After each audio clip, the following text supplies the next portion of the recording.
So I just got done binging the series of Everything I Know About Love, which I absolutely loved. But how does it compare to the book?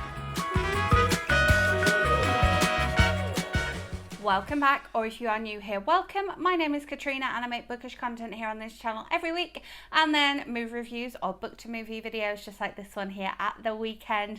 In the description box below you will find all of my social links, including my blog, my Goodreads, where if you're looking for written reviews you will find them there. Yes, Everything I Know About Love, I just reread the audiobook and then literally binged the entire series today. As always, when I make a book versus movie video, I understand that when an author signs over the rights to their work, the TV company or the film company have the right to do anything that they want with it, change the title, change characters, change the storyline. But I like looking at the similarities and differences and bringing my thoughts to you here. I will leave a playlist of my spoiler-free book versus movie videos linked up above in case you have missed any of them, because they are my very favourite kind of videos to make. So I absolutely love this book. I remember vividly listening to the audiobook of this one in my car whilst on a commute and just really engaging with it and really enjoying it. And so it was an absolute pleasure to reread the audiobook. I only decided sort of last minute that I was going to reread the audiobook and watch the series, and I basically listened to the entire audiobook on Thursday and binged the entire series on Sunday. So both are very bingeable. There's a similarity for you. However, the series is very much based around the idea of the book. So the book itself is a non-fiction book. It's Dolly Alderton sort of reflecting on her life. I think some of her things were originally published as columns and podcasts and things like that, and they were collected all together in this book. And I do love the book, and the book definitely stands up. Having done a reread of it, I read it when it was first released, and then I did a re-listen and did both versions. Both times I did it on audiobook, and it's great, so I do really recommend the book. But yeah, the TV series is very much based on the idea of the book. So the idea of, you know, when you're in your 20s and you're sowing your wild oats, what happens with friendship, what happens with career, what happens with your sense of self, and of course what happens in your romantic life, your dating life. And this one is set in 2012, so I love the series. Like, there's a reason that I was able to binge it all today. I thought that the series was great. I loved the characters in the series. Now, the sort of main character is Maggie, so it's not Dolly Alderton. However, Maggie's friend Birdie shares the same name with Dolly Alderton's sort of best friend in the book, and so there are definitely similarities there. They all live together in this shared Camden house, and they go on these adventures. Again, there are characters in there who weren't necessarily in the book, but the four women really work together to embody what the essence of the book is, if that makes sense. Yeah, we have the fact that this series is set in 2012. I love the fact that this series is set in 2012. I was working in London in 2012, and so I was, you know, out and about in the area around that time. I was a little bit older than the characters are in 2012. However, I could definitely relate.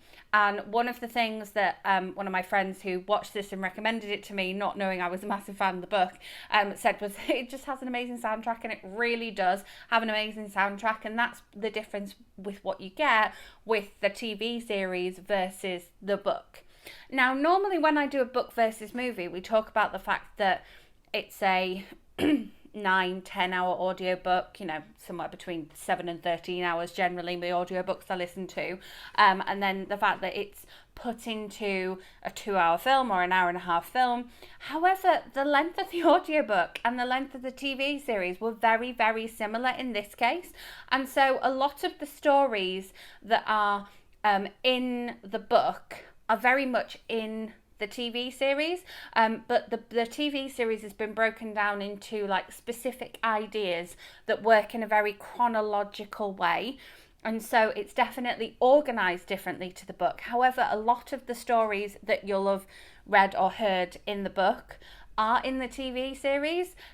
They've just been embellished, which the disclaimer at the beginning of every episode basically says this is based on real life, it's based on a book, but when real life wasn't exciting enough, we've embellished on them. We've made it more exciting. And so the TV series knows what it's doing. It knows that it's embellishing on some of these things. So there's a scene with an eye patch.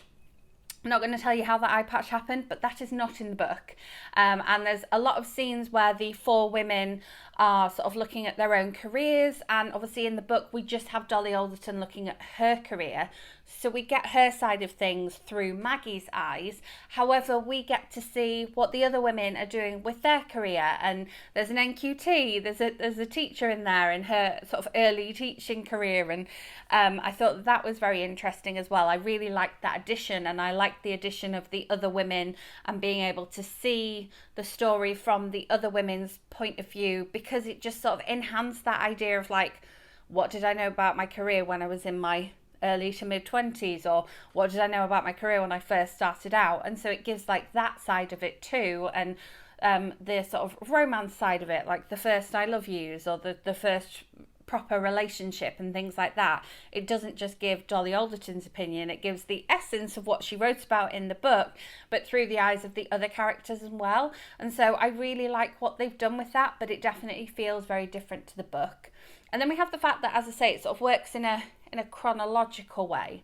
Now, Dolly Alderton's reflections in her book definitely have a definite order to them. Again, they are sort of broken down into sections and broken down into almost a chronological time. We sort of come up to current time, if you like.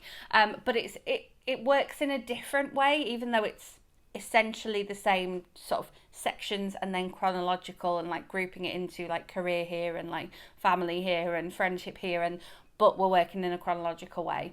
Whereas the book does it in a just from one person's point of view. And so we see in the series Maggie and Birdie's relationship going through its ups and downs, but in a chronological way. Whereas in the book we have that, but it's very much more just from Dolly's side of things. So, when your friend gets a serious partner, they say nothing's going to change, and yet things change as you get older. When friends have babies or move away or move to other countries, they say, oh, everything's going to stay the same, and it doesn't stay the same. And sort of it touches on that a little bit, but I wonder if another series is going to be picked up and we're going to see them moving on from there. But what was really nice was this is set in London in 2012, so it was set around the 2012 Olympics, so we see them watching the Olympics and sort of getting excited for that and doing things to do with that, as well as looking at the way London is in 2012. I also really love the fact that we've got Maggie getting a job working on this sort of Made in Chelsea style series. I think that addition is just a really good kind of taking it but making it more fictionalized, because obviously in the book we have Dolly getting a job in a certain area, and again it's like spoiler free, and that is sort of embellished upon, differed slightly with the job that Maggie gets. And I love that. And I think that that's something that, if we do go into another series, I think we'll get sort of further away from the book in that sense. A bit like how when, they make a series of a book and they go into series 2 and series 3, you get further and further away from the actual book itself. And so I really like that aspect of it. So there are a lot of differences, and some of those differences are so that it's easier for TV, and some of those differences are because you can like visually see and hear things, and some of those differences are that elements of Dolly's story are taken on and experienced through the additional characters in the TV series. So I think that the series was fabulous, and I really hope that they make more. But I also think that the book was fabulous, and it was every bit as good the second time I read it as the first time that I read it. And so I sort of highly recommend both. It's probably the most sort of different a book to a series that I've seen in recent times. If you've watched any of the ones on my playlist, I've watched some that are quite true to the books recently, films wise, and so this is probably the most different, but I think that I can really see why those differences exist and why it couldn't just be going on and sort of a memoir style of series. I think it works really well for what it is, and I think it gives a little bit more accessibility because there are more characters for you to be able to see yourself in, as opposed to just one character and one person's point of view.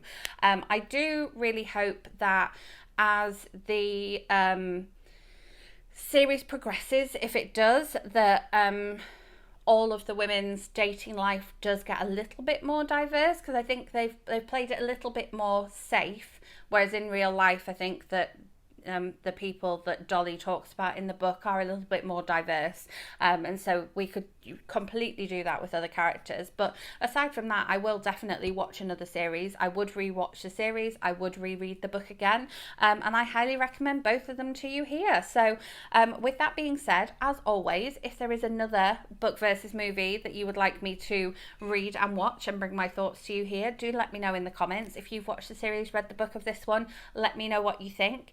If you enjoyed this video, give it a thumbs up, make sure you are subscribed and hit that notification bell so you don't miss my future bookish content and my movie reviews that I have coming up for you.